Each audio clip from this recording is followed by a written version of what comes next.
హరి ఓం. ధనపతి సఖుడై ఉండియు ననయంగా శివుడు భిక్షమెత్తగవలసెన్. తన వారికెంత కలిగిన తన భాగ్యమే తనకుగాక తథ్యము సుమతి.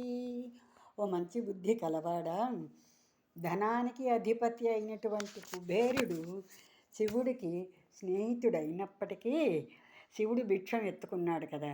ఆ మాదిరిగానే మన వాళ్ళు అంటే తనకి అయిన వాళ్ళకి ఎంత ధనము సంపద ఉన్నా కూడా అది మనకు అవ్వదు కదా. మన అదృష్టము మన సంపాదనే మనకి సుమ అని చాలా సున్నితంగా చెప్పారు. ఇతరుల ధనం మనకెలాగో వస్తుంది, రాదు కదా. ఆ మాదిరిగా చెప్పడానికి శివుడిని పరమేశ్వరుణ్ణి ఇందులో చాలా ఉదాహరణగా చెప్పారు. సామాన్యంగా మనలాంటి వాళ్ళు అంతమందికి నేర్చుకుని తెలుసుకోవాల్సిన విషయం ఇది. మనందరికీ అర్థమైంది అనుకుంటాను. మనకి బద్దెన గారు సూక్ష్మంగా చెప్పారు.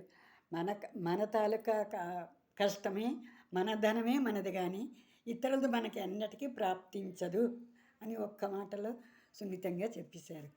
మీరు నేర్చుకోండి, మీ పిల్లలకి నేర్పించండి.